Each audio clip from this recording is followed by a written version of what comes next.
You might recall that Karl Marx, the so-called father of communism, had two roads to communism.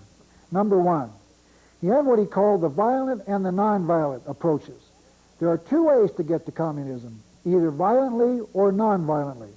Now, we've examined the violent approaches of the 1789 French Revolution, the 1848 revolutions in France, the Russian revolutions, the violent communist revolutions of 1905 and 1917. We've studied the Cuban Revolution of the early 1950s, and we've also studied, or we will study, the Chinese Revolution of the 1920s through 1949. These are the violent approaches to getting towards communism, or to communism. I've introduced you, as I just said, to the intentional use of violence to achieve your ends.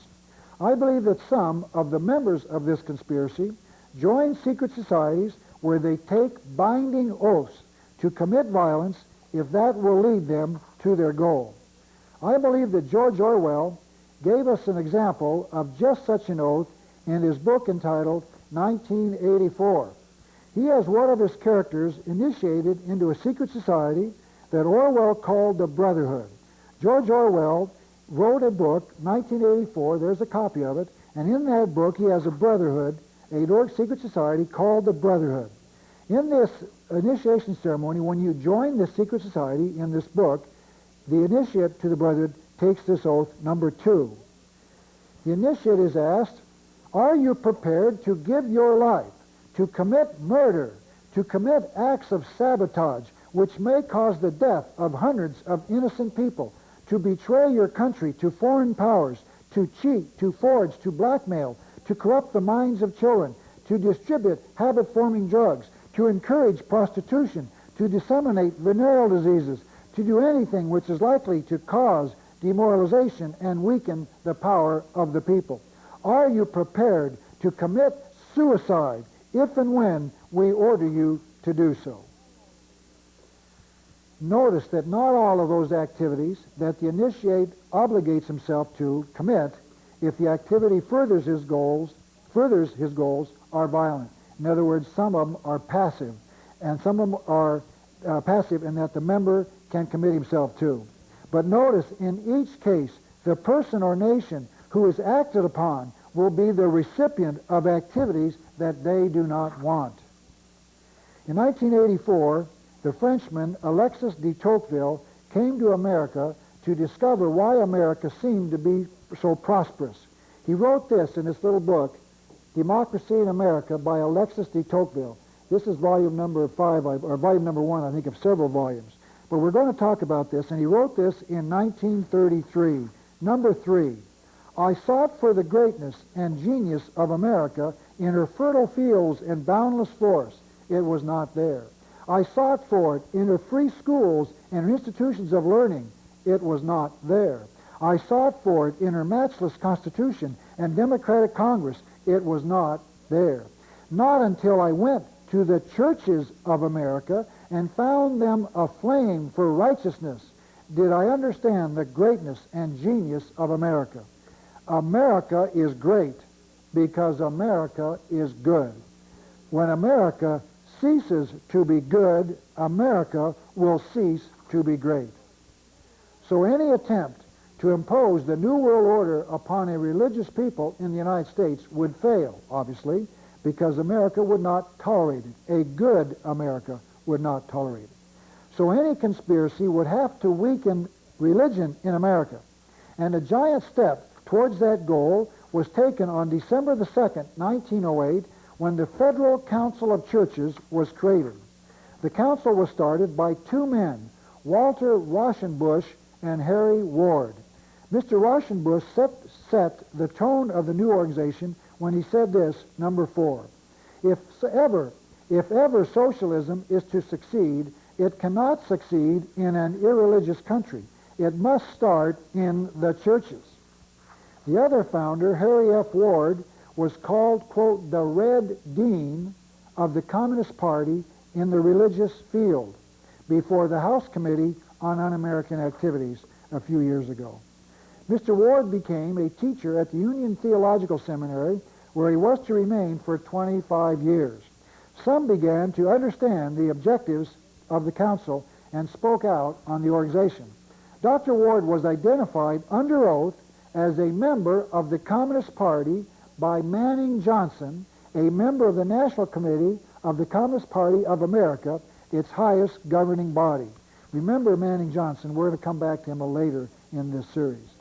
In 1927, Congressman Arthur M. Free introduced a resolution in the House of Representatives describing the Federal Council as, quote, a communist organization aimed at the establishment of a state church, unquote.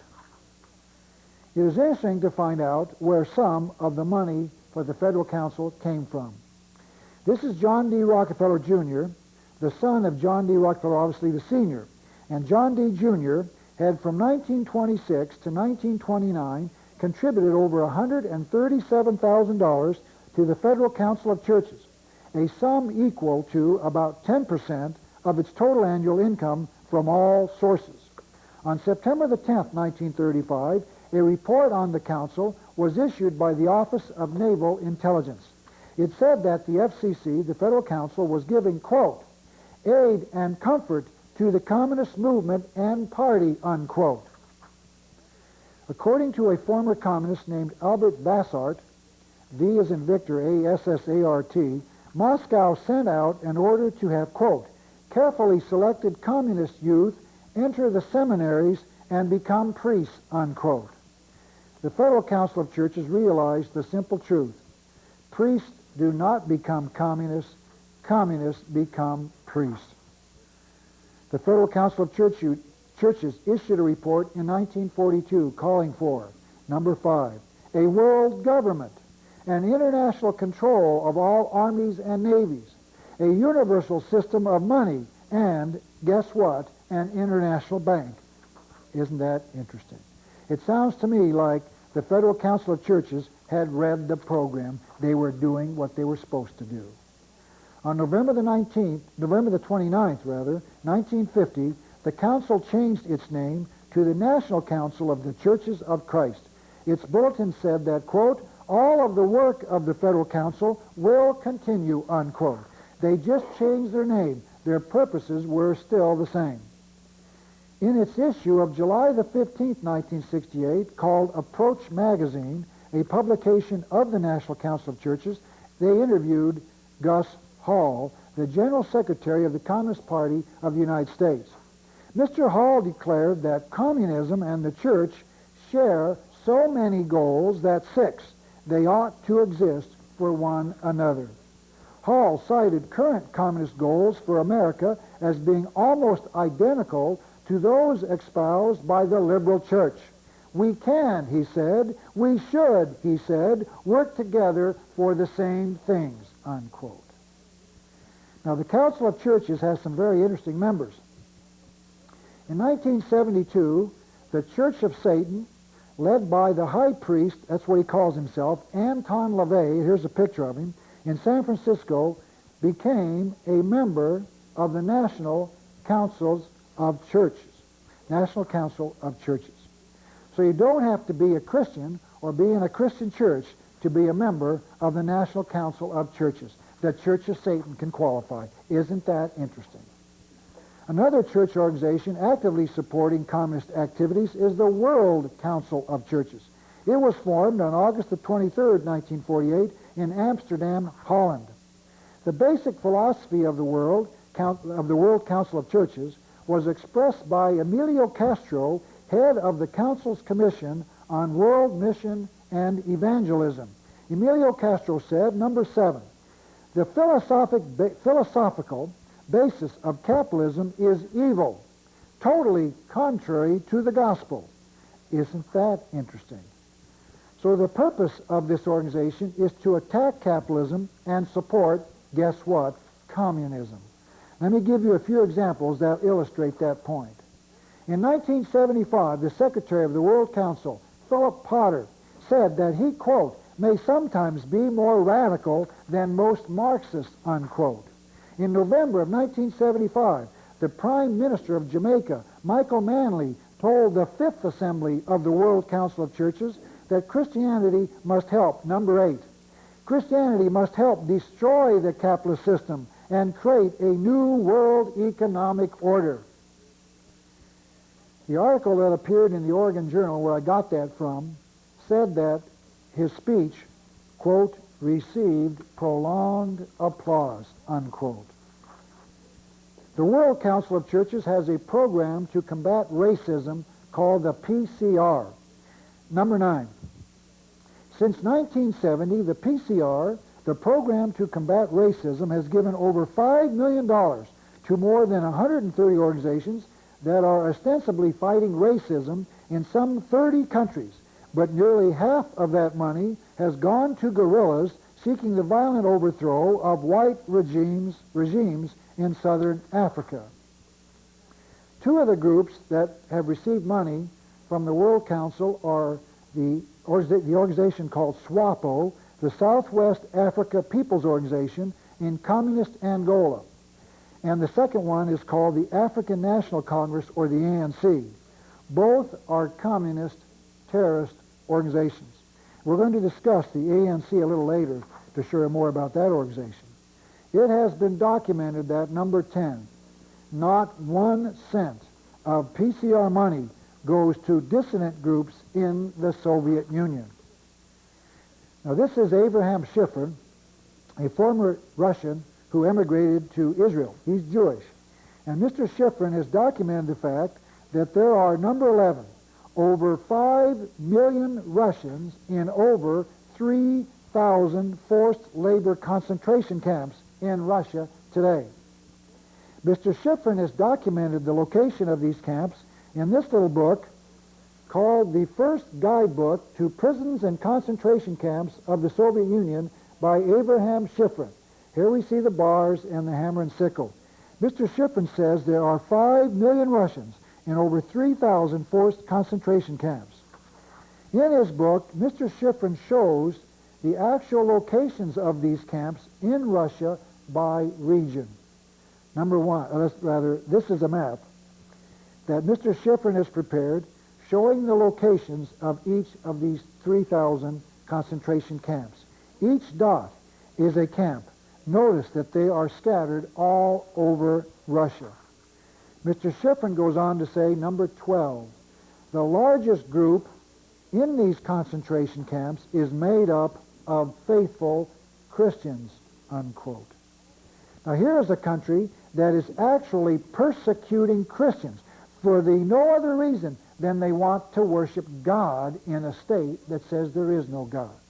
But the World Council of Churches looks the other way. Could it be approved behavior to persecute Christians as long as the country is communist? In other words, don't oppose the nation that opposes Christianity if it's communist. Let me show you an article that illustrates how Russia handles the religion problem. This article says that the communists have operated a museum of atheism in a church where the Tsar and his family once worshipped their God, a Christian God. Isn't that interesting? This is an article that shows in part the persecution of the Russian Christians. The headline reads, quote, Soviet Christians tried for defying religion law, unquote. The article says that a minister was convicted for conducting illegal religious services. You might remember, we discussed this last week, or a couple of weeks ago, that the Russian Constitution says you have the right to worship freely except as provided by law. So here we have an instance where a minister says, I don't care about your law, I have a God-given right to worship in Russia. No, he doesn't. That right's been taken away by law. And if you don't like it, you go to jail. 3 million people in Russia. I'd like to next talk about the Rhodes Scholarship. Each year, some of America's finest and brightest students receive a scholarship from the Rhodes Foundation to attend college. The scholarships were set up by the will of Cecil Rhodes, one of the world's wealthiest men during his day. Mr. Rhodes left $150 million to the foundation. Cecil Rhodes had a very simple goal, number 13. The government of the world was Rhodes's simple desire. The government of the world is what Rhodes wanted. Now, many of America's governmental leaders have been recipients of scholarships from the Rhodes Foundation, and I believe that all have been taught that the world needs a world government. Every time I find that someone received a Rhodes Scholarship, I find him to be extremely liberal. I believe it was planned that way by the Rhodes Foundation. One of the reasons I believe that way is that according to the Masonic magazine called the Royal Arch Mason, Cecil Rhodes was a member of the Masonic Order. The next organization I'd like to talk about is the Council on Foreign Relations. Only a few non-members know about this group until 1961. That was the year that Dan Smoot wrote this book about them called The Invisible Government. There's a copy of the book. The Invisible Government by Dan Smoot. There we have the White House, and here are these shadowy figures meeting inside the Invisible Government. This was the first book written about the CFR that I could find. The reason that not many people know about the CFR was because it is truly a secret society. Its members cannot discuss their activities in public. Article 2 of the bylaws of the CFR reads, number 14, it is an express condition of membership in the Council that all proceedings at meetings are confidential, and any disclosure of statements made at such meetings may be regarded as grounds for termination or suspension of membership. In other words, if you're a member, you better keep quiet. Let me give you a brief history of the Council on Foreign Relations. We've said this before, and I'll say it again. I believe the purpose of World War I was to give us a League of Nations. The League of Nations Treaty was brought back to this country by President Woodrow Wilson. It was signed by him. The United States Senate would not approve the treaty because the people of America did not want it. So, in July of 1929, the 29th of July, the Council on Foreign Relations was created to promote the need for a world government, to educate us slowly that we needed a world government. In 1954, the Reese Committee in the House of Representatives studied the Council on Foreign Relations, number 15. Here's what the Reese Committee said. Its productions are not objective, but are directed overwhelmingly at promoting the globalism concept. What is the globalism concept? It is the world government. The Council put their goal in writing. They published a report called Study Number 7 on November the 25th, 1959. The report advocated number 16, building a new international order. There's the phrase. We're going to discuss that a little later tonight maybe, if not next week for sure. Building a new international order which must be responsive to world aspirations for social and economic change. What are those social and economic changes called? They are called the New World Order.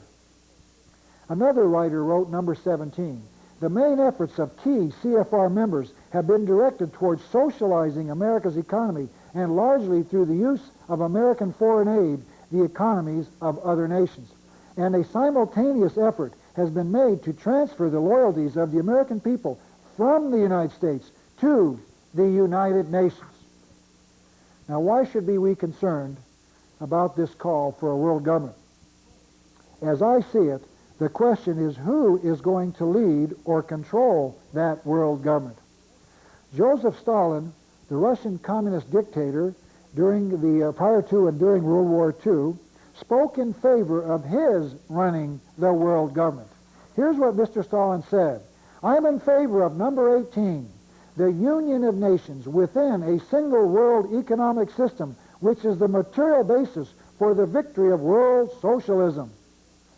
The communists believe that they will rule the world government. Dan Smoot, in that book that we just held up a minute ago called The Invisible Government, said that the CFR also wants to rule the world government. Here's what Mr. Smoot wrote, number 19. The ultimate aim of the Council on Foreign Relations is to create a one-world socialist system and make the United States an official part of it, unquote. In other words, we're going to get a world government, aren't we? The Council helped create the future world government called the United Nations. 47 CFR members were among the American delegation at the founding of the United Nations in San Francisco in 1945. 47 of the members at that delegation were members of the CFR. Among the founders of the CFR were, number 20, Colonel Edward Mandell House, the liberal columnist Walter Lippmann, future Secretary of State John Foster Dulles. His brother Allen Dulles was there, and he later became the head of the Central Intelligence Agency, and future Secretary of State Christian Herter. Now, we've talked about Colonel Edward Mandell House, I believe it was last week, and in those discussions we showed you that Colonel Edward Mandell House wanted, quote, socialism as dreamed of by Karl Marx, unquote. He was there to help found the United Nations. These gentlemen, or at least he was in favor of the Council on Foreign Relations that wanted the United Nations. These gentlemen were all young, quote, intellectuals, unquote, who would later go on to become leaders in their fields about 40 years later.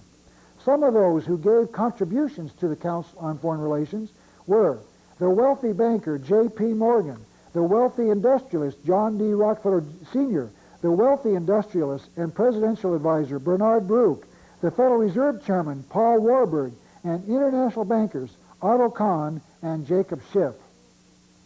I think it is fair to say that the Council is the creature of some of the banking fraternity and certain wealthy industrialists. In fact, the chairman of the board of the Council from 1970 until he retired a short time ago was David Rockefeller, one of America's wealthiest bankers and the grandson of one of the Council's earliest financial supporters. Every once in a while, a member of the Council breaks from the group and tells us a little of the nature of their activities. One such individual was Rear Admiral Chester Ward. Admiral Ward wrote this, number 21. Once the ruling members of the CFR have decided that the U.S. government should adopt a particular policy, the very substantial research facilities of the CFR are put to work to develop arguments to support the new policy and to discredit any opposition. Notice that it is the Council that is setting U.S. governmental policy. Ask yourself, do you vote for a man because he's a member of the Council on Foreign Relations? No. In fact, rarely do you even know that fact. Now, what policies have they been responsible for? The Chicago Tribune, in one of the rare instances of a newspaper even mentioning the Council, wrote this on December the 9th, 1950, number 22. The members of the CFR are persons of more than average influence in the community. They have used the prestige that their wealth, their social position, and their education have given them to lead their country towards bankruptcy and military debacle. They should look at their hands. There is blood on them, the dried blood of World War II and the fresh blood of the Korean War. If Admiral Ward and the Chicago Tribune are correct, the CFR was responsible for creating the Second World War and the Korean War. The death of millions of people are on the hands of the Council on Foreign Relations. Now, who are the members of the CFR? Number 23.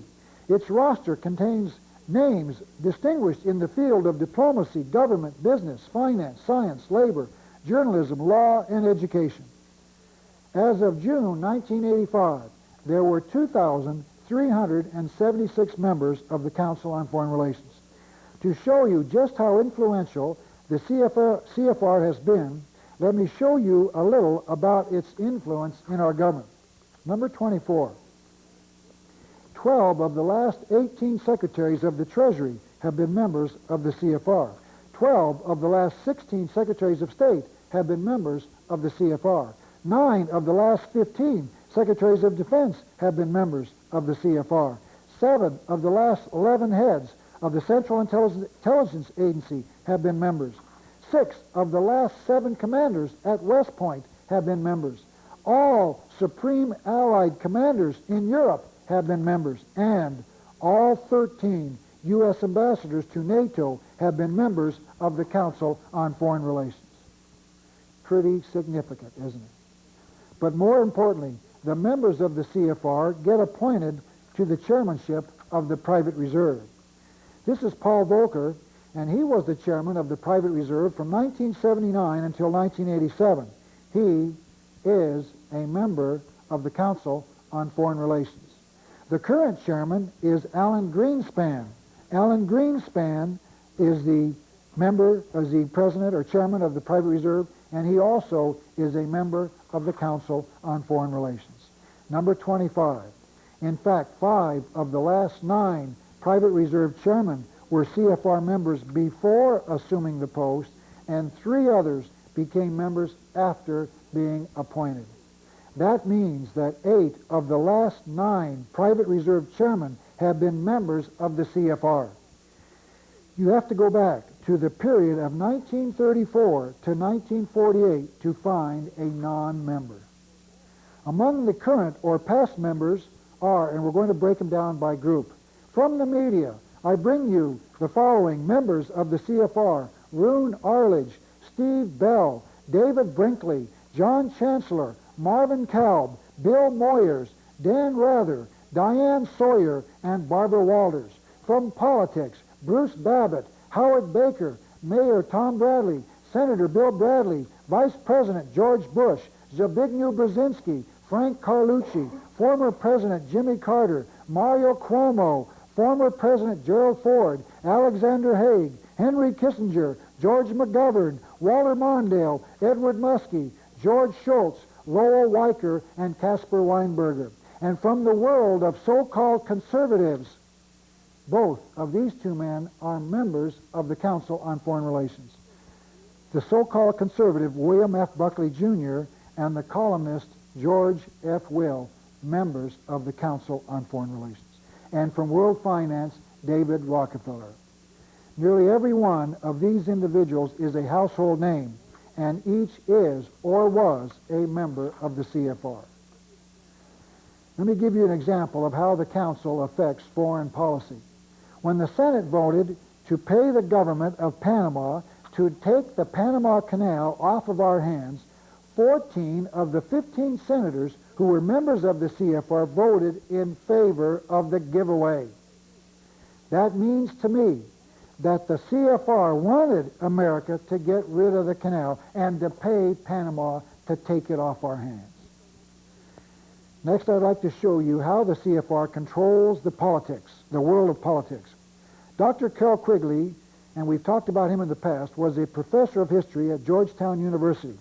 He wrote this 1,300-page book entitled Tragedy and Hope. And there it is, my beat-up copy of the book, Tragedy and Hope, A History of the World in Our Time by Dr. Carroll Quigley. 1,300 pages. I don't recommend you read the book. It's rather tedious. But in that book, Dr. Quigley wrote this, number 26. The business interests expected to control both political parties equally. Indeed, some of them intended to contribute to both of the political parties and to allow an alternation of the 2 parties in public office in order to conceal their own influence, inhibit any exhibition of independence by politicians, and allow the electorate to believe that they were exercising their own free choice. In other words, we don't vote, but for the candidates the CFR wants us to vote for. Now let me show you in the last few remaining minutes of this, if we can, how the CFR and 2 other secret societies that we're going to cover in a few minutes, how all 3 of them are controlled by the same man by controlling our presidential elections. As I said, I'll cover the other 2, the Trial Commission and the Bilderbergers, a little later in this series. Now here's how they select our candidates. Number 27. These 3 secret societies have given us these candidates. In 1952, the Democrat was Adlai Stevenson and the Republican was Dwight Eisenhower, both CFR members. In 1956, both ran again, which means both were members of the CFR. In 1960, John Kennedy, Democrat, CFR, ran against Richard Nixon, Republican, CFR. In 1964, neither Lyndon Johnson nor Barry Goldwater were members of the CFR. In 1968, Hubert Humphrey was a member, and he ran against Richard Nixon, once again a member of the CFR. In 1972, the Democratic nominee candidate was George McGovern. He was not at the time a member of the CFR, but joined later. He ran against Richard Nixon, member of the CFR. In 1976, Jimmy Carter, at the time, was not a member of the CFR, but was a member of the Trilateral Commission, but he later joined the CFR. He ran against Republican Gerald Ford, who was a member of the Bilderbergers and later joined the CFR. In 1980, Jimmy Carter sought re-election, and he ran against Ronald Reagan. Now, Ronald Reagan is not a public member of any of the three secret societies. However, his vice president, George Bush, is or was a member of two, the Trial Commission and the CFR. In 1984, Walter Mondale, the Democrat, was a member of the Trial Commission and later became a member of the CFR. He ran against Republican Ronald Reagan and George Bush. Of course, Reagan was not a CFR member, but George Bush was. In 1988, this is my guess, I'm saying this in February 1988, I guess that the Democratic nominee will be Mario Cuomo, who, by the way, is a member of the CFR. If it's not him, it might be Bruce Babbitt, also a member. And he'll be running against the Republican George Bush, who is also a member of the CFR. And in January 1988, my prediction, actually in February 1988, my prediction is that George Bush, member of the CFR, member of the Trial Commission, will be our next president. Unfortunately, I won't be here to tell you about that because this thing's going to end in another month or two, so I can't tell you, but we'll see if I'm right. I think that's a good place to break this. Next week, we'll be continuing our discussion of these secret societies. We're going to cover a group called the Skull and Bones, another group called the Bilderbergers, the Trial Commission, and others. So I invite you next week to tune in again, please, to continue our study of the secrets of history. Thank you so very, very much.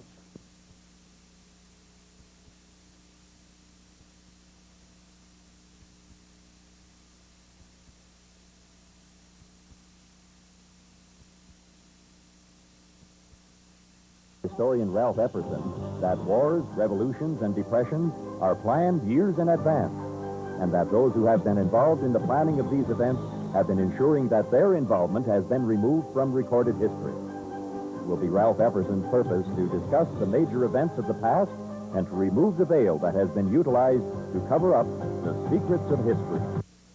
Welcome to Secrets of History. My name is Ralph Epperson, and I am the host of this series. Secrets of History is a 24-week lecture series which will explore the conspiratorial view of history. I have been studying the historical view that holds that the major events of the past have been caused intentionally. About 2 years ago, I published my book called The Unseen Hand, and there it is. The Unseen Hand, and I've subtitled it An Introduction to the Conspiratorial View of History. The book came out in 1985. Tonight's session is number 15 in the series, and we're going to continue our study of secret societies. We started last week by introducing you to several of them, one of which was called the Council on Foreign Relations. There was also a group called the Trial Commission, which we'll cover in a few more minutes, but those two are the key, and then there's a third we'll also discuss called the Bilderbergers.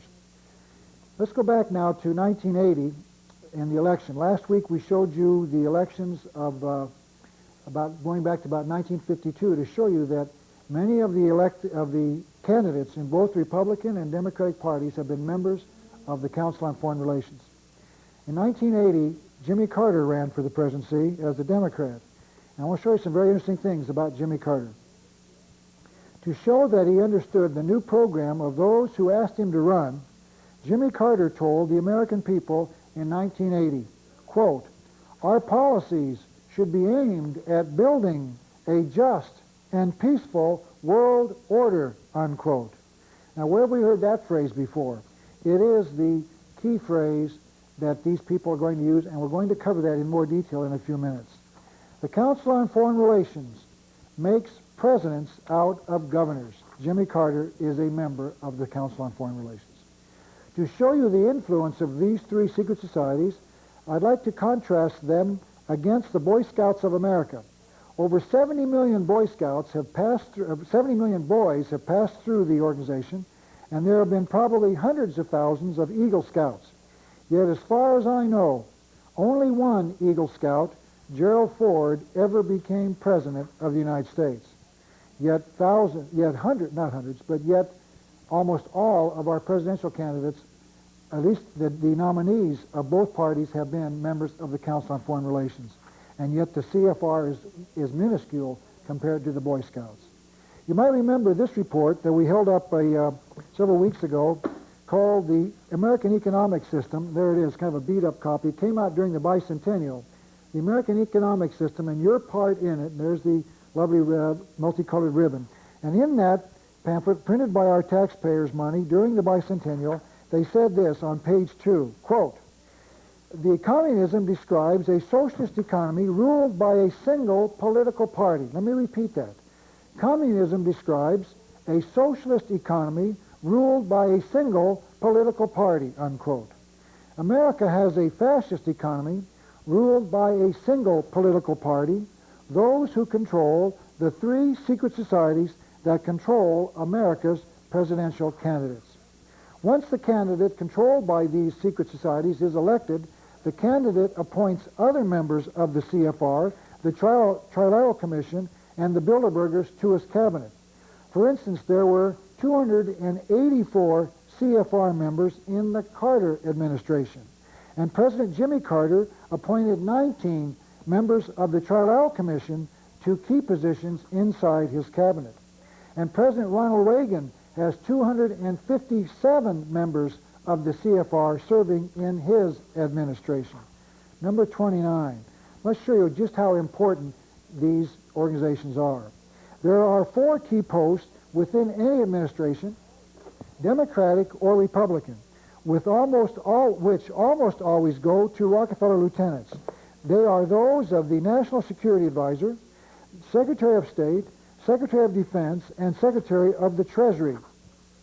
In his first administration, Ronald Reagan appointed Richard Allen to be National Security Advisor, Alexander Haig to be his Secretary of State, Caspar Weinberger to be Secretary of Defense, and Donald Regan, or Reagan, I don't know how to pronounce it, as Secretary of the Treasury. 3 of those 4 were members of the Council on Foreign Relations. The only one who was not a member was fired soon after his appointment. Richard Allen, the National Security Advisor, was not a member of the CFR, and he lost his job. Isn't that interesting? The Council on Foreign Relations has local branches called Committees on Foreign Relations. Now, you might, in your hometown, when you watch this video, you might ask yourself and find out, if you can, whether there's a committee on the foreign relations in your city. Both my hometown of Tucson and my state capital of Phoenix have these local chapters in my home state. By the way, it is very interesting to find out where the money for the Trilateral Commission comes from. About 2/3 of its money comes from, guess what, tax-free foundations. The Ford Foundation has been the largest contributor. We'll discuss the tax-free foundations a little later, and I'll show you how they have been affecting our lives to an adverse degree. I'm not the only one concerned about the undue influence of the CFR and the Trilateral Commission. In 1980, the American Legion, in its national convention, passed a resolution that demanded, quote, "in the best interest of our country, that Congress launch a comprehensive investigation into the Trilateral Commission and the CFR to determine what influence has been and is being exerted over the foreign and domestic policies of the United States," unquote. But there was no investigation. Isn't that interesting? Congress did nothing. I'm sure that the fact that the CFR and Trilateral Commission members in both the House and the Senate had nothing to do with their willingness or their unwillingness to act, I'm sure it's a coincidence. In other words, the reason there was no investigation is because there are members of the secret societies inside the Congress, and they're not going to investigate their own organization, are they? The cartoonist who drew the Pogo cartoon series had his main character, Pogo, say this, number 30. "How was I supposed to know what to say lesson you tells me how to think. Now that's, I guess, a broken Southern accent there, but Pogo said that. And I'm going to ask you now, whose job is it to tell us how to think? There are two major sources. One, the media, and two, education. Now we're going to cover education a little later in this series to show you how they tell us what to think. But now let's briefly get into the media. One of the media's major purposes is to tell us how to think or what to think. In February of 1917, a congressman named Oscar Calloway entered this speech of his in the Congressional Record. Congressman Calloway said this, number 31. In March of 1915, the J.P. Morgan interests got together 12 men high up in the newspaper world and employed them to select the most influential newspapers in the United States and sufficient number of them to control generally the policy of the daily press of the United States. They found it was only necessary to purchase the control of 25 of the greatest papers. An editor was furnished for each paper to properly supervise and edit information regarding the questions of preparedness, of militarism, financial policies, and other things of national and international nature considered vital to the interests of the purchaser. In other words, somebody was now going to control the major media, at that time the newspapers in this country. In 1914, John Swinton, the editor of the New York Times, said this, number 32, "There is no such thing as an independent press in America. Not a man among you, meaning the press, dares to utter his honest opinion. Were you to utter it, you know beforehand that it would never appear in print. It is the duty of a journalist to lie, revile, and to sell his country for his daily salary. We are the tools and the vassals of the rich behind the scenes. We are marionettes." Sounds to me like he's talking about the unseen hand, isn't it? According to this article, Benjamin Bradley, the executive editor of the Washington Post, thinks that number 33. The Washington Post, the New York Times, Time Magazine, and Newsweek, and the television networks set the agenda for the nation by focusing attention on the subjects they think, or the media thinks, are important. This is a picture of Whittaker Chambers, who was back in the, I think it was back in the late 40s or early 50s, was a senior editor of Time Magazine. And Whittaker Chambers was a member of the Communist Party who broke from the Communist Party. And in my mind, one of America's truly great minds and great patriots. Whittaker Chambers said this, number 34. He was a senior editor of Time Magazine. "There is probably no important magazine or newspaper in the country that is not communist penetrated to some degree." Now that's interesting. If Whittaker Chambers is correct, that the communists have infiltrated all the important magazines and newspapers, it's interesting when you remember that the most important magazines and newspapers, as we're going to show you, are controlled by CFR members. Isn't that interesting? After the election of 1984, Owen Spann, a nationwide radio talk show host, told the nation that of 40 of this nation's largest newspapers, 16 endorsed Ronald Reagan, 10 endorsed Walter Mondale, and 14 didn't endorse anybody. 16 of 40, 40% voted or endorsed Ronald Reagan, the so-called conservative. This also is very strange. If the media is as controlled by a liberal establishment as I just showed, why would they endorse the conservative, quote, unquote, Ronald Reagan? The only thing that makes sense is that the controlling establishment knew that Reagan was not a true conservative, and that he would reward the bankers and the members of the CFR with trillions of dollars of interest-bearing debt. And we talked about that last week to show you that statement's true. I believe it is the only thing that makes sense. Anatole France, a French novelist, wrote this, number 35. "Songs have overthrown kings and empires." Andrew Fletcher, a member of the Scottish Parliament, wrote this in 1704, number 36. I knew a very wise man who believed that if a man were permitted to make all the ballads, he need not care who should make the laws of a nation. One of the groups that was making some of the ballads was an English rock and roll group called the Beatles. Now, what did the Beatles believe in? Were they interested in overthrowing kings and empires with their music? Let's try to examine that in the next few minutes. Ringo Starr, the drummer with the Beatles, said this about their album called Sgt. Pepper's Lonely Hearts Club Band. Mr. Starr said this, number 37, "We just thought we would like to put together a whole lot of people we like and admire." Now, I've been told that on the cover of the album, as you can, many of you can see, there is a picture of a whole bunch of people. Amongst that crowd is Karl Marx. Karl Marx, the communist, on the cover, and they said, Ringo Starr said, we admire these men. John Lennon, another of the Beatles, said this about one of his heroes, number 38. John Lennon, the Beatle. "I am wearing a Chairman Mao badge. I'm just thinking he is doing a good job." Now, Chairman Mao was, of course, Chairman Mao Tse-tung of Communist China.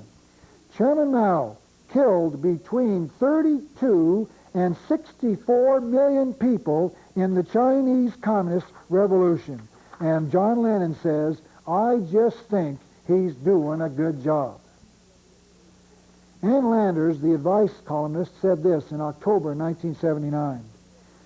Number 39. "I've been hearing about the filthy rock and roll lyrics for a long time and decided to tune in and listen. 23 years of this column have made me virtually shock-proof, but some of the lyrics were incredibly crude and offensive. Why is rock and roll music offensive? Why do the Beatles praise communists and the record companies do not stop promoting them? Don't forget, the record companies are supposed to be, quote, capitalist, unquote." Now, this might answer the question, number 40. The youth believes, it is rebelling against the establishment, yet the establishment owns and operates the radio and TV stations, the mass magazines, and the record companies that have made rock music and its performing artists into a powerful force in American life. Does it not seem strange that the same establishment which has used the mass media to ridicule and denigrate the anti-communist movement should open its door to those who think they are the establishment's enemy? Why do the record companies promote this garbage?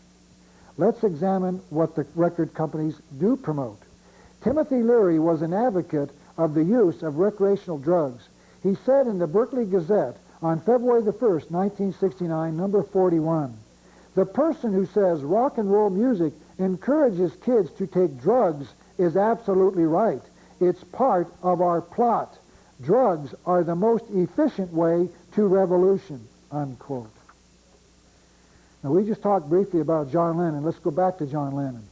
John Lennon referred to himself, he's a member of the Beatles, as, quote, "an instinctive socialist," unquote. John Lennon said he believed in the abolition of all money, police, and government. He wrote a very famous song entitled simply Imagine. That's the name of the song, Imagine. Let's look at the words to that song to see if it promotes his philosophy. These are the words to the song, the beautiful song, Imagine, number 42. John Lennon wrote, and I will not attempt to sing the song for you. I'll just read you the lyrics. "Imagine there's no heaven. It's easy if you try. No hell below us, above us, only sky." Now, here Lennon agrees with the communist Marx, who wanted to destroy religion. Lennon asks what life would be like without religion and its concepts of heaven and hell. Lennon goes on in his song, "Imagine all the people living for today." Now, here Lennon wonders what life would be like if no one planned for the future, if no one cared about tomorrow. My guess would be that life would lose its meaning, and the search for pleasure, the daily pleasure, would be life's goal. And no one would save nor work for the future. And if no one worked, people would starve, and then no one would have the money to buy his records, and Lennon couldn't be a multimillionaire. Let's go back now to Lennon's song, Imagine. Imagine there's no countries. It isn't hard to do. Here Lennon once again agrees with Karl Marx, the communist, who wanted to destroy national borders, nationalism. No nations means a world government to rule us. John Lennon wanted a world government. Let's continue with this song, Imagine. Nothing to kill or die for, and no religion too. No religion too. Here Lenin expresses the thought that nations cause wars, and if we abolish national borders, there will be nothing to fight for. This is precisely what this conspiracy wants him to believe.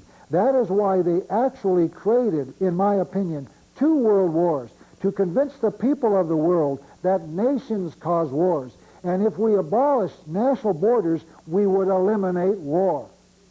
And Lenin has bought the conspiracy's line. He also wants to live life without religion, as we've already discussed. Let's continue. Imagine all the people living in peace. Now, this is the one thing in his song that I agreed with, the need for peace. We all should be working for that. Let's continue. Lenin says in his song, Imagine, imagine no possessions, I wonder if you can. In this series, we discussed probably 4 or 5 times that Karl Marx said we're going to abolish private property, no possessions. So here Lenin agrees with Marx the communist. You might recall that Marx wrote, quote, the theory of the communists may be summed up in the single sentence, abolition of private property, unquote. So Lenin identifies himself as being not a socialist, but a Marxist communist. Let's continue once again with the beautiful song, Imagine. No need for greed or hunger, a brotherhood of man. Imagine all the people sharing all the world. You may say I'm a dreamer, but I'm not the only one. I hope someday you'll join us, and the world will be as one. It seems to me that John Lennon bought the line, didn't he? Today, another group that rock and roll music, another thing rather, that rock and roll music is into is Satan worship. Groups openly promote Satan worship in their music. This is a group called KISS, spelled K-I-S-S. Now that doesn't mean the meeting of the lips of 2 individuals. KISS, K-I-S-S, stands for Knights in Service to Satan, K-I-S-S. I want you to notice that I didn't say that. KISS says that. They openly announce what their name stands for. Now, how do Americans promote Satan worship in their music? There are 2 ways. One, of course, is quite openly through the words, and the second is a more insidious method called backwards masking. Certain words, when played backwards on a record, say things that the same words played forward do not say. Musicians locate these words and then spring them together so that they say things the conscious mind does not hear. Now, this is an article. It appeared a couple of years ago, and it says that rock music tapes may take the back stairs to the devil. It says that the California Assembly heard taped music being performed by a rock group called Led Zeppelin in a song entitled Stairway to Heaven. They could hear such phrases as number 43. Here's to my sweet Satan, I live for Satan, and the Lord turns me off. Now, I don't know who the Lord is. I presume it's Christ. I don't know. But they say whoever it is, he turns them off. And to show you that satanic rock and roll music does lead to violent acts, here's an article about the murderer called the Night Stalker. This was in the news, the headlines a couple of years ago. And the headline reads, quote, devil worship symbols left in homes of stalkers' victims. The article says that pentagrams, 5 pointed stars associated with witchcraft and devil worship were painted on the walls in the homes of some of the Night Stalker's 16 victims. A former classmate of the Night Stalker said that he was obsessed, he meaning the Night Stalker, with satanic themes in the rock band AC/DC's 1979 album entitled Highway to Hell. Here you see the album cover, and it depicts a band member dressed as a devil, at least he's got horns on his head, and another wears a pentagram-shaped pendant. Pentagrams are quite often used by Satan worshipers. Now, here's an article that appeared in my local newspaper that talked about the latest thing in rock music, quote, songs that leave little doubt about sexual explicitness, unquote. The article went on to say, for example, in an album entitled Dirty Mind, Prince, the singer, sings about incest and bisexuality. Another group called the Rolling Stones sing a song called Little T and A, referring to parts of the female anatomy. Madonna, one of the major rock stars, in her album or in her song, I guess it's an album called Burning Up, sings, quote, I'll do anything you please. I'm not the same. I have no shame. I'm burning for your love. If these records promote the use of drugs, unrestricted sex, adultery, and Satanism, how do the record companies get the songs past the parents who would not allow the children to listen? In other words, in many instances, the parents would revolt and prohibit their children from listening to songs that will turn their children into Satan worshipers or drug users. The record company and the musicians figured it out. They understand how to do this. They developed a coded language that only the kids would understand. The parents would hear the words and wouldn't understand. Let me give you a couple examples. Let's go back a few years to about 4 songs sung by the Beatles. You might recall the beautiful song, Lucy in the Sky with Diamonds. Now the parent hears that and says, oh, what a beautiful thought. Lucy, some beautiful woman in the sky, the black sky, with surrounded by diamond stars. Isn't that a beautiful thought? But Lucy in the Sky with Diamonds does not refer to a woman in the sky. It refers to Lucy L, Sky S, Diamonds D, LSD, the hallucinogen drug. The song Yellow Submarine, what a beautiful thought. Oh, a yellow painted submarine, the parents would think, refers to a downer drug. Norwegian Wood is the British teenager's wood term for marijuana. Strawberry Fields Forever, sung by the Beatles. Strawberry fields are often used to plant or to bury or hide opium poppies. Hey Jude is a song about methadone. You get under my skin, don't let me down. Bob Dylan's song called A Rainy Day Woman, which any junkie knows is a marijuana cigarette. Now it's interesting, the author of this book, called The Secret Teachings of the Ages, of all ages, Manly P. Hall, quotes the oath that Satan worshipers take when they pledge themselves to Satan. We're going to read that oath. Now, I don't know, I want to say this before we read it together. I don't know whether just the simple reading of this oath gets you involved with a Satan worshiper, but we're going to read that oath together. So if you want to join me in the reading of this, just say simply, I'm just reading this, Lucifer, I don't belong to you. But that's what this oath is for, is to commit yourself to Lucifer. So join me then, Lucifer, I'm just reading this, I don't want you. Here's what the oath says, number 44. I hereby promise the great spirit Lucifer, prince of demons, that each year I will bring unto him a human soul to do with as it may please him. And in return, Lucifer promises to bestow upon me the treasures of the earth and fulfill my every desire for the length of my natural life. Number 45.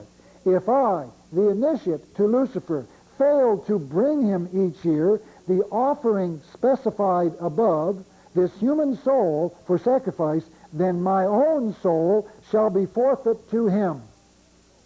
And then the new worshiper signs the oath with his own blood. Now these are pictures of missing children that are sent to people in my hometown here in Tucson. They come on advertising flyers. Now I just wonder if several of these children have been abducted by Satan worshipers who need a child to sacrifice to Lucifer, Satan the devil. Now this is an article that indicates it is possible. The headline reads, Ohio devil worshippers sacrifice children, authorities told. It says that a Satan-worshiping cult had sacrificed children during their rites. Now once again, we've got to ask the question, why is all of this going on? The only thing that makes sense is that the establishment wants young people turned on to Satan worship, drugs, and sexual activity. Why? 3 important things. Number 46. 1, it helps destroy the family. Just imagine what's going to happen when some parent hears his child say, "Hey, Mom and Dad, I'm now a Satan worshiper." Secondly, it turns children away from God and religion. And third, it creates the need for government assistance in sponsored programs for troubled children. In other words, they turn the kids on to these weird ideas. The children have problems, and then the government steps in and says, "We'll get more government-supported problem solvers for you, socialists, social workers, and we'll solve all these problems that the music has created." And by the way, the bankers loan lots of money to music companies, don't they? The next group I'd like to bring to your attention is a secret society at Yale University called Skull and Bones. The September 1977 edition of Esquire magazine had an article in it about this group called Skull and Bones.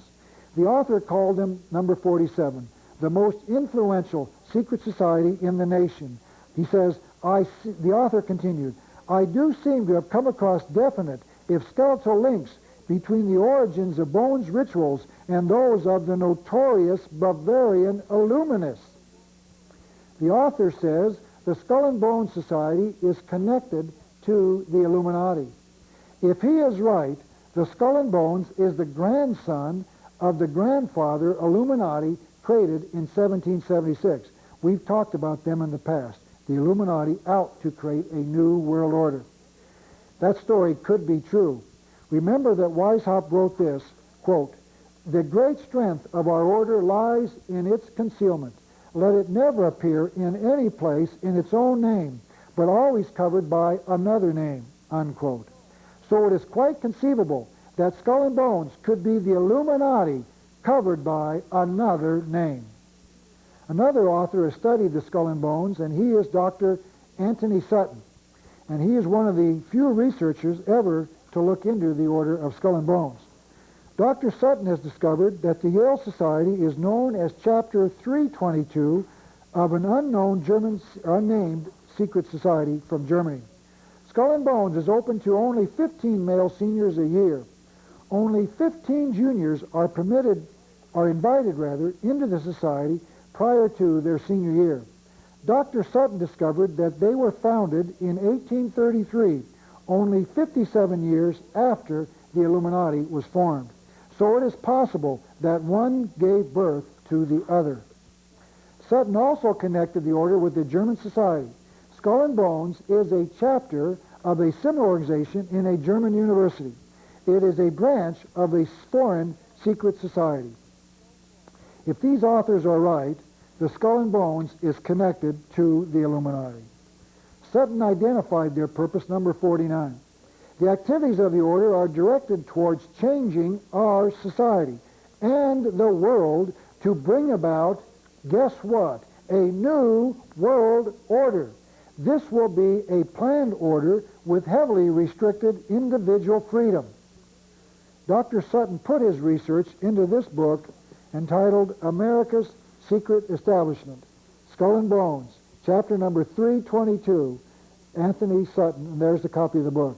That is their design, by the way, the Skull and Bones in a Cobweb, Skull and Bones, an introduction to the society known as Skull and Bones. According to Dr. Anthony Sutton, the Skull and Bones order understands what the world is all about. Their purpose is, according to Dr. Sutton, to create a new world order, a novus ordo seclorum with heavily restricted individual freedom. I'd like to introduce you to two of its more famous members. The first is the so-called conservative William F. Buckley, Jr. Mr. Buckley is a member, or was a member, in college of the Skull and Bones. Mr. Buckley is also a member of the Council on Foreign Relations. And the next individual I'd like to identify as a member of the Skull and Bones is, as of February 1988, I believe, the next President of the United States. Ladies and gentlemen, I give you current Vice President George Bush, member of Skull and Bones, working for a new world order and heavily restricted individual freedoms. George Bush is or was also a member of the Council on Foreign Relations and the Trilateral Commission. Mr. Bush is or has been a member of 3 of the nation's most secret societies, and I believe he'll be our next president. You might want to ask him about that when he comes to your town and while he's running for the presidency. The next group I'd like to discuss is a group called the Bilderbergers. Now, that's not a hamburger over easy with no onions. The Bilderbergers is the name of a group, and it first became known in 1954 at their first known meeting.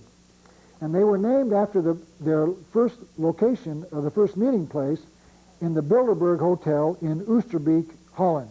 The first chairman of the Bilderbergers was Prince Bernhard of the Netherlands. Here's a picture of him. Prince Bernhard is the husband of Queen Juliana, the past queen of the Netherlands. She just abdicated a few years ago, I believe, in favor of her daughter.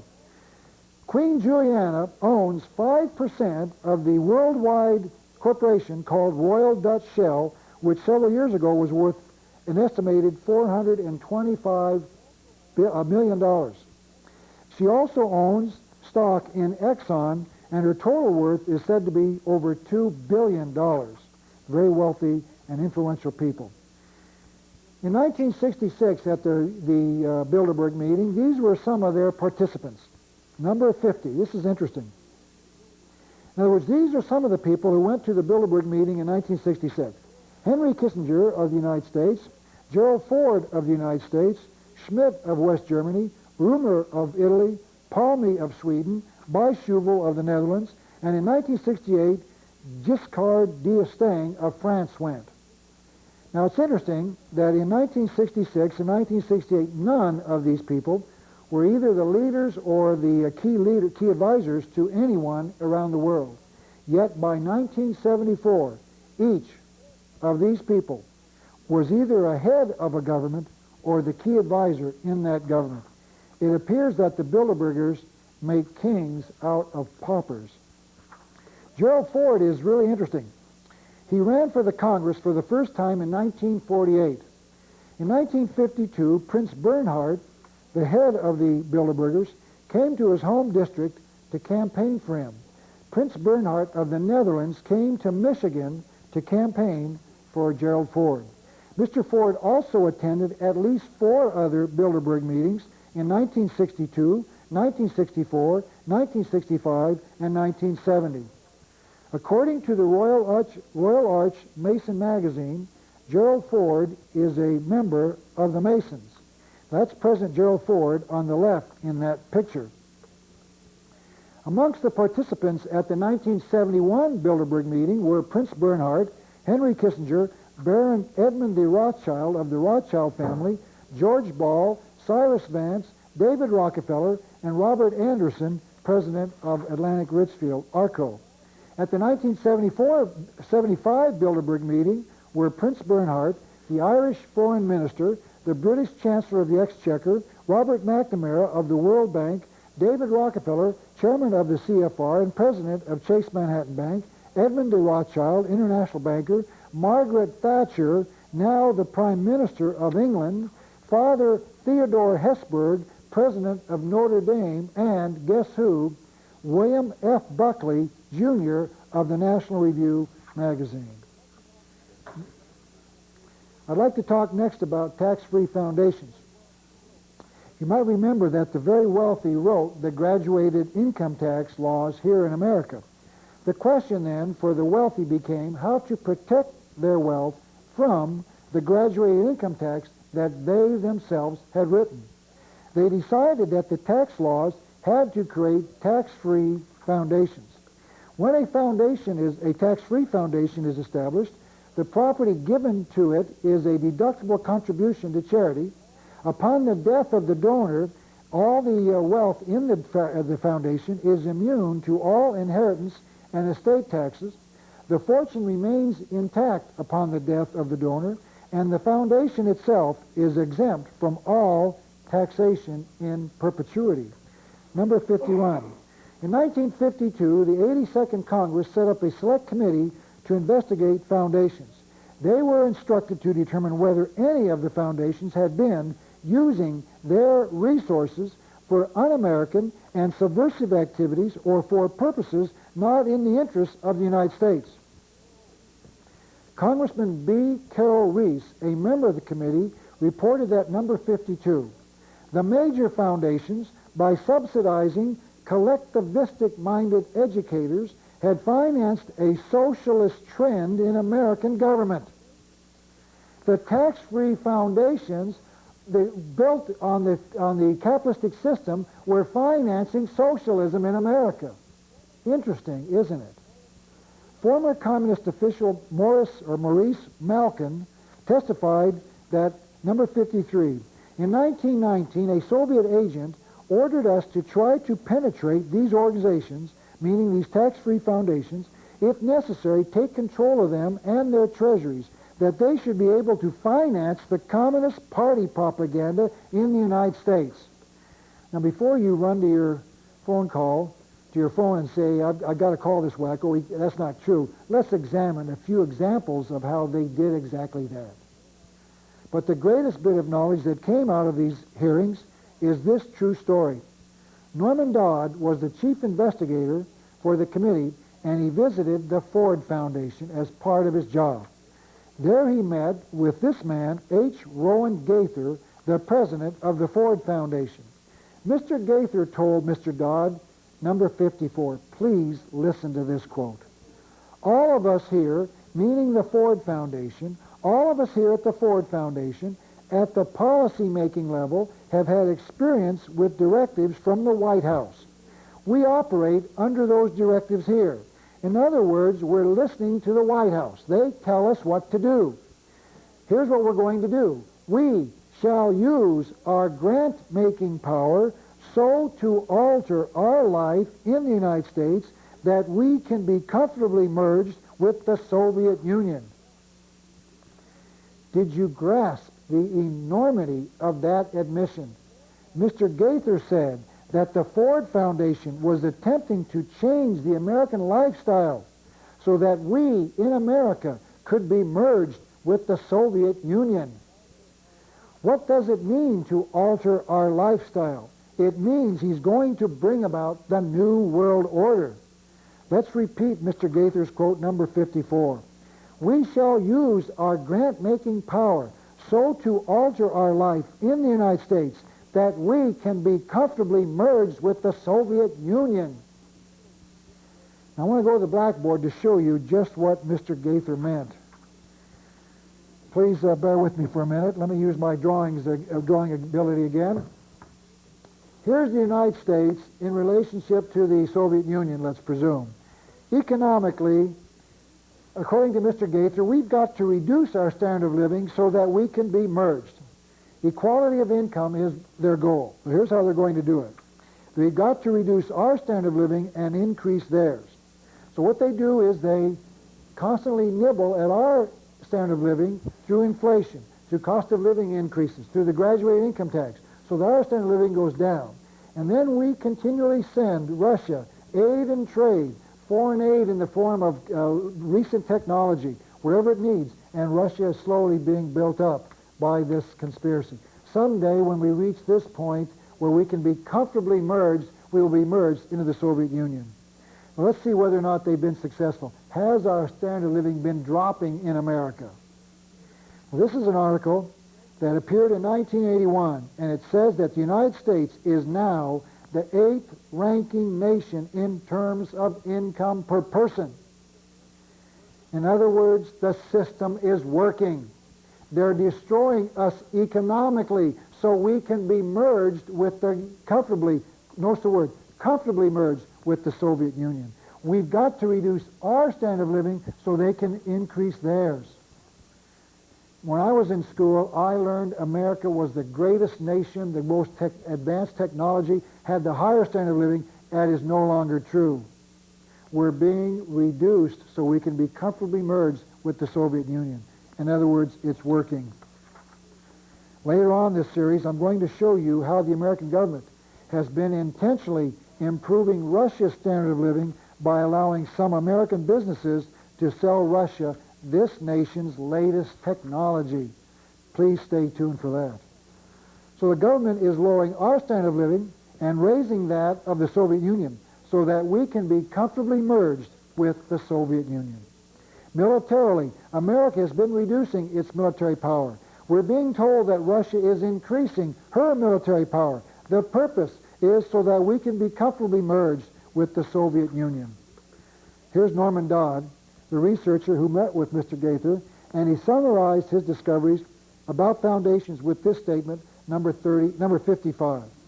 The foundation world is a coordinated, well-detached system, the purpose of which is to ensure that the wealth of our country shall be used to divorce it, our country, from the ideas which brought it into being.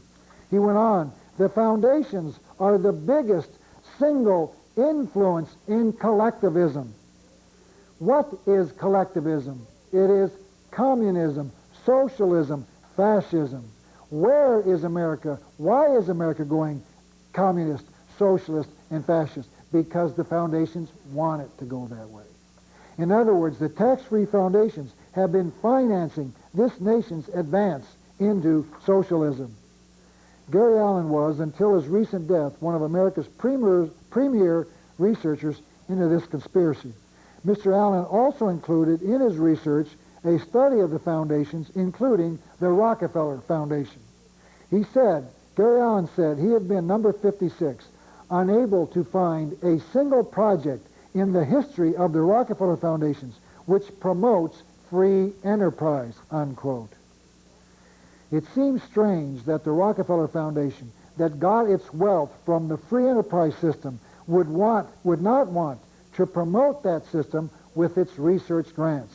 Or maybe it isn't so strange after all. Someone involved in a foundation agreed with Mr. Allen. In 1977, Henry Ford II resigned as a trustee of the Ford Foundation. That is Mr. Ford on the right in this picture, and that's his grandfather, the original Henry Ford, on his side there. Mr. Ford said that the foundation was a creature of capitalism. He said it was hard to discern recognition of this fact in anything the foundation does. In other words, the foundation that was built on the free enterprise system is not supporting the system, so he resigned. He suggested to the trustees and the foundation staff that the system that made the foundation possible was probably worth saving.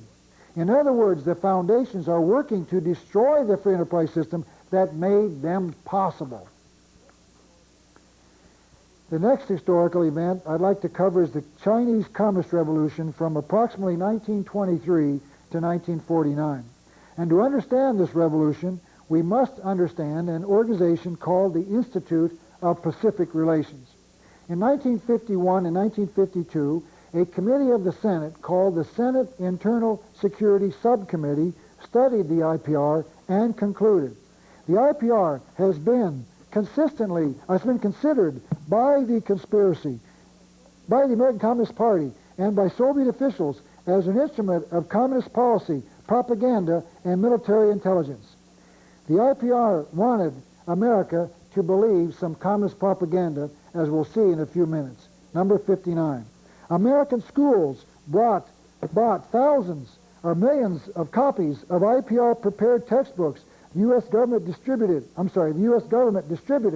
some 750,000 copies of IPR pamphlets to American GIs in the Pacific Theater. In other words, the IPR was educating the Americans about the Pacific Theater. I'd like to recommend this book that covers this whole story to your satisfaction. It's called simply While You Slept, Our Tragedy in Asia and Who Made It by John T. Flynn.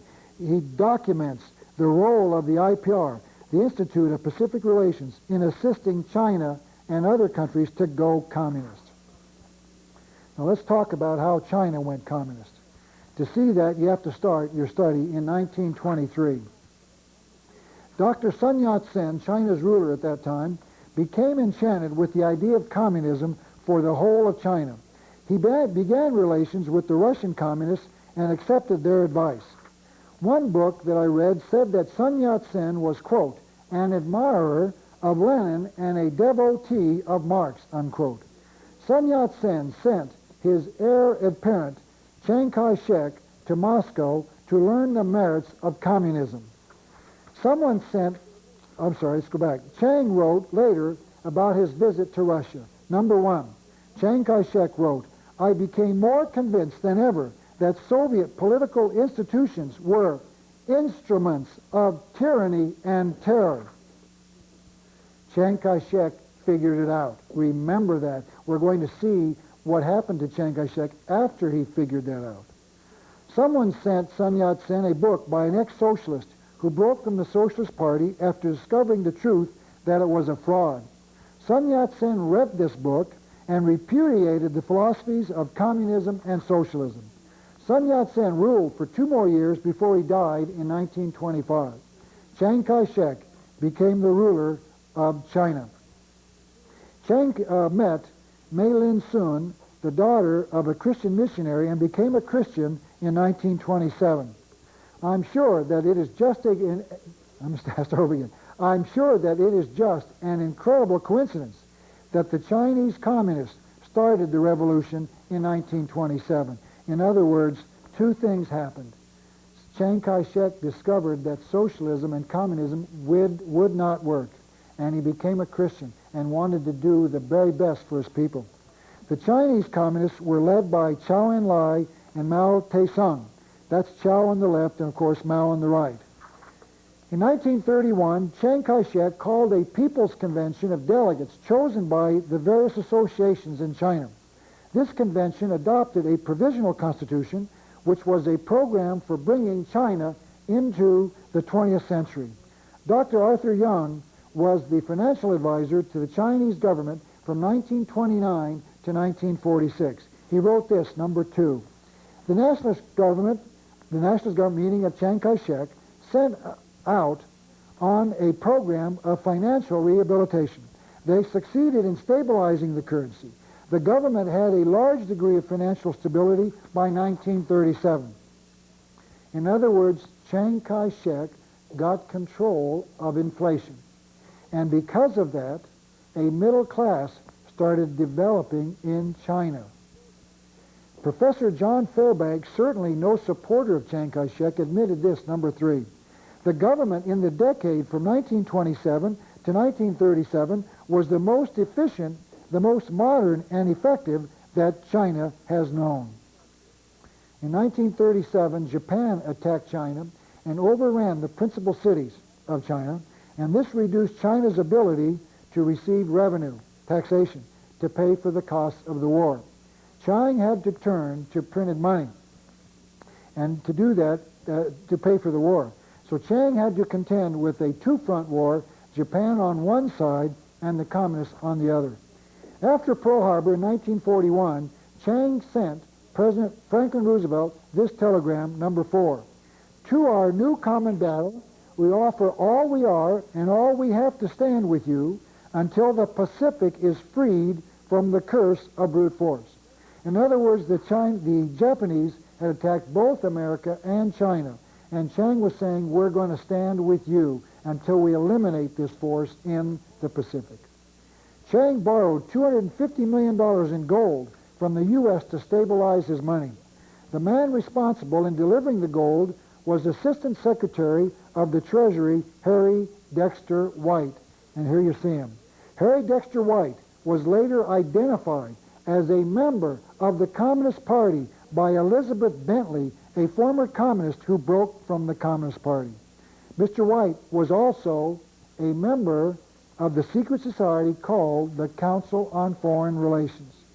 White shipped only $27 million of the gold to Chiang, dealing him a severe blow. In 1945, Congress voted a second loan to China and Chiang Kai-shek, totaling $500 million. White made certain that not 1 cent of that loan reached China. President Franklin Roosevelt sent Mike Mansfield to China in 1944. Mr. Mansfield later became a senator from the state of Montana. Mr. Mansfield wrote this about the communists, number 5. The communists, meaning Mao Tse-tung and Chou Enlai, are more agrarian reformers than revolutionaries, unquote. Now that phrase, that the communists are not communists but agrarian reformers, was made popular by Mike Mansfield after he became the ambassador to China. The Chinese communists weren't communists, they were agrarian reformers. They just wanted to take the land from the rich and give it to the poor. You remember that we heard the same thing about the communist Fidel Castro of Cuba. Fidel Castro is not a communist, he's just an agrarian reformer who wants to take their land from the rich and give it to the poor. And like we discovered already in Cuba, that was a lie. That was known to our government, but they promoted Fidel Castro anyway. Someone else was also sent to China in 1944. This is General Albert Wedemeyer, and he was sent to China by President Roosevelt to command the Chinese theater in World War II and to serve as Chief of Staff to Chiang Kai-shek. Now, General Wedemeyer met frequently with both Chow and Mao and soon discovered that they were both communists. He knew because both Mao and Chow talked openly to General Wedemeyer about their communism, but no one believed the general. America listened to Mike Mansfield and not General Wedemeyer. Mike Mansfield said, they're only agrarian reformers, they're not communists.